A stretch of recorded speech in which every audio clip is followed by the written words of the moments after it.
Hi friends. தனிமையில் இருக்கிற ஒரு பொண்ணோட ஏக்கத்தை பற்றின கதை தான் இது. விடியற்காலை 5 மணி. ஊரே பனிப்போர்வையில் தூங்கிக் கொண்டிருக்கும் அந்த நேரத்தில் கதிரின் உலகம் விழித்து கொள்ளும்.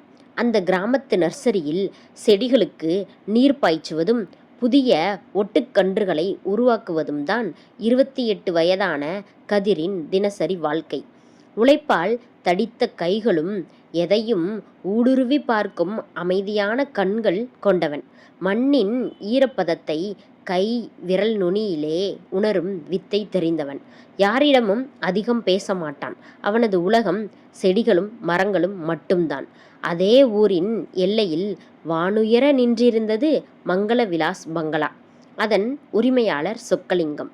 ஊருக்கே பெரிய மனிதர். பணம் பதவி என எல்லாம் இருந்தாலும் அவர் வீட்டில் இருப்பதை விட வெளிநாடுகளில் இருப்பதுதான் அதிகம். அந்த பிரம்மாண்டமான பங்களாவின் சுவர்களுக்குள் தனிமையின் மொத்த வடிவமாக வாழ்ந்து வந்தாள் அவரது மனைவி தாரணி. 36 வயதாகும் தாரணி நேர்த்தியான பருத்தி உடைகளும் நெற்றியில் ஒரு குங்கும பொட்டும் வைத்து பார்ப்பதற்கே ஒரு காவியம் போல் இருப்பாள். அந்த வீட்டின் செல்வ செழிப்புக்கு நடுவே அவளது கண்கள் மட்டும் எப்போதும் ஏதோ ஒரு தீராத ஏக்கத்தை, ஒரு துணையின் அக்கறையை தேடி தவித்து கொண்டிருப்பதை ஊரே அறியாது.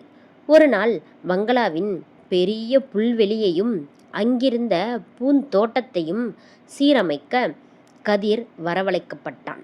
வெயில் ஏறும் நேரத்தில் வேர்வையோடு மண்வெட்டியால் நிலத்தை செப்பனிட்டு கொண்டிருந்தான் கதிர். தோட்டத்தில் காய்ந்து கிடந்த தேவையில்லாத கிளைகளை வெட்டி எறிந்து மண்ணை தளர்த்தி கொண்டிருந்தவனை மாடி வராந்தாவில் இருந்து தாரணி கவனித்தாள். எல்லா வசதிகளும் நிறைந்த அந்த வீட்டில் எதற்கும் ஆசைப்படாத ஒரு உழைப்பாளியின் அர்ப்பணிப்பு அவளை ஈர்த்தது. அவள் மெதுவாக கீழே இறங்கி வந்தாள். கையில் ஒரு வெண்கல சொம்பில் குளிர்ந்த நீரோடு அவன் அருகே நின்றாள். ரொம்ப நேரமா மண்ணோட மல்லு கட்டுறீங்க கதிர், கொஞ்சம் இந்த நீரை குடிங்க. அவன் பதற்றத்துடன் வாங்கி வருகினான். நன்றிங்கம்மா என்று அவன் மரியாதை நிமித்தமாக இழுக்க, இங்கே எல்லோரும் என்னை ஒரு பெரிய வீட்டுக்கார அம்மான்னு சிம்மாசனத்தில் உட்கார வச்சிருக்காங்க கதிர். ஆனால் எனக்கு அந்த பெயர் ஒரு சுமை மாதிரி இருக்கு. தாரணினே கூப்பிடலாம், நீங்கள் தாரணினே என்ன கூப்பிடலாம்.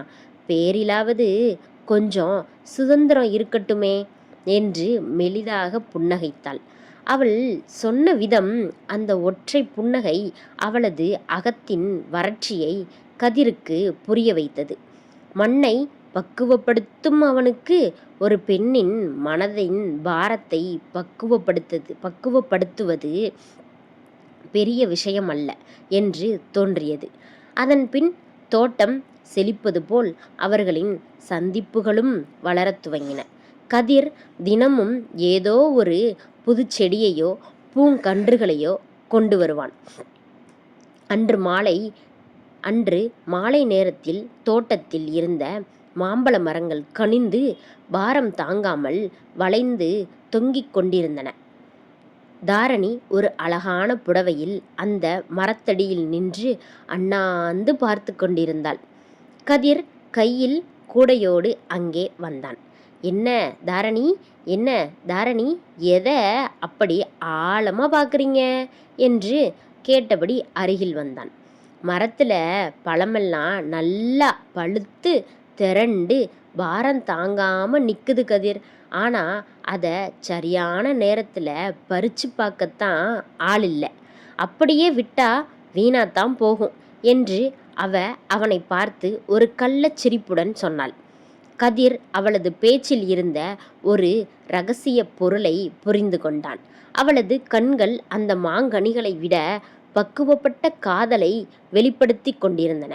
அவன் மெதுவாக அவள் அருகே நெருங்கி, மரத்து பழத்தை எப்போ வேணா பறிக்கலாம் தாரணி. ஆனா என் கண்ணு முன்னாடி சரியான பருவத்தில் அன்பை தேடி நிற்கிற அழகத்தான் இந்த தோட்டக்காரனுக்கு முதல்ல ரசிக்க தோணும். அனுமதி கிடைச்சா அந்த முழு அன்பையும் நான் ஏற்றுப்பேன் என்றான். நான் ஏற்றுப்பேன் என்றான் சற்று குரலை தாழ்த்தி. தாரணியின் முகம் வெக்கத்தில் சிவந்தது. தோட்டக்காரனுக்கு இவ்வளவு பேராசை ஆகாது கதிர். பூட்டப்பட்ட தோட்டத்துக்குள்ள நுழையிறது சாதாரண விஷயம் இல்லை என்றாள். பூட்டை திறக்க சாவி தேவையில்லை தாரணி. ஒருத்தரோட அன்பான தொடுதல் இருந்தாலே போதும். மனசோட எல்லா கதவும் தானா திறக்கும் என்று அவன் சொல்ல தாரணி தன் உதட்டை கடித்து கொண்டு பங்களாவின் பின்பக்க அறைக்குள் ஓடினாள். அவளது அசைவுகளில் ஒரு புதிய வேகம் இருந்தது. கதிர் அவளை தொடர்ந்து அந்த அறைக்குள் நுழைந்தான். அது பழமையான வெளியாட்கள் யாரும் வராத ஒரு இரகசிய அறை. உள்ளே நுழைந்ததும் கதவை மெதுவாக சாத்தினான். ஜன்னல் வழியே புகுந்த அந்த அந்தி நேரத்து செவ்வான வெளிச்சம் அவளது மேனியில் பட்டு தங்கம் போல் ஜொலித்தது. ஏன் தாரணி, சொந்தக்காரங்க கவனிக்காத தோட்டத்தை பராமரிக்கிறவன் கைவசம் ஒப்படைக்கிறதுல என்ன தப்பு என்று அவளது கைகளை மெதுவாக பற்றினான். அவளது உடல் ஒரு கணம் சிலிர்த்தது. இத்தனை காலம் வறண்டு கிடந்த நிலத்தில் முதல் மழைத்துளி விழுந்ததை போன்ற ஒரு பதற்றம் அவளிடம் இருந்தது. கதிர், இந்த அன்பு எனக்கு புதுசு என்று அவனது தோள்களை தழுவினாள். செடி கொடிகளை மென்மையாகத்தான் தொடணும் தாரணி. ஆனால் கனிந்த இதயங்களை இறுக்கி அணைச்சாதான் அதோட முழு நிம்மதியும் வெளியே வரும் என்று கவித்துவமாக சொன்னபடியே அவளது முகத்தை தன் கைகளுக்குள் ஏந்தினான். அன்றைய மாலை பொழுது அவர்களுக்குள் ஒரு புதிய உலகத்தை திறந்தது. காற்றில் மாம்பழங்களின் நறுமணமும் மல்லிகையின் தீவிர வாசமும் கலந்திருந்தது போலவே அவர்களின் உள்ளங்களும் உணர்வுகளும் ஒன்றோடொன்று பின்னி பிணைந்தன. அந்த அறையின் மௌனத்தில் இரு ஆன்மாக்களும் தங்களின் சமூக இடைவெளிகளை மறந்து ஒன்றாக கரைந்தன. அடுத்த சில வாரங்களில் அவர்களின் இரகசிய சந்திப்புகள் தொடர்ந்தன. தாரணியின் வறண்ட முகத்தில் இப்போது பௌர்ணமி போன்ற பிரகாசம். வேலைக்கார பெண்கள் கூட அம்மா இப்போதெல்லாம் அடிக்கடி கண்ணாடியை பார்த்து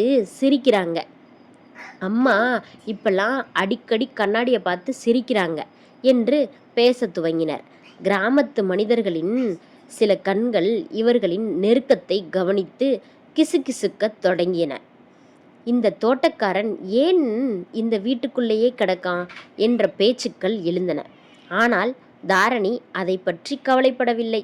ஒரு நாள் பங்களாவின் மொட்டை மாடியில் நிலா வெளிச்சத்தில் கதிரின் நெஞ்சில் சாய்ந்து கொண்டு பேசினாள்.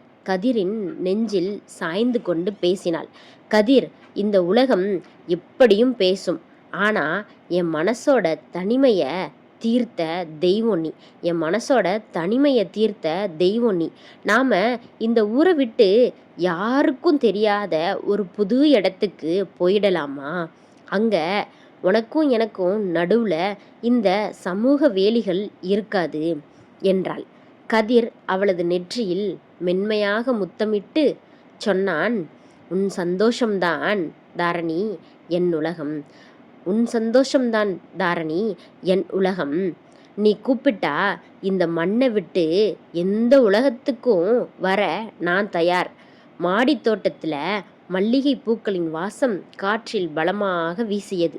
தனிமை என்ற இருள் முற்றிலும் விலகி அன்பெனும் பேரொளி அவர்கள் வாழ்வில் வீசத் துவங்கின. இரண்டு இதயங்களும் தங்களின் புதிய விடியலை நோக்கி பயணிக்க தயாராயின. ஒரு வாழ்க்கை பிடிக்கவில்லை என்றால் முறைப்படி அதிலிருந்து விலகி அடுத்த திருமணம் செய்வது தப்பில்லை என்று உணர்த்தியது இந்த கதை.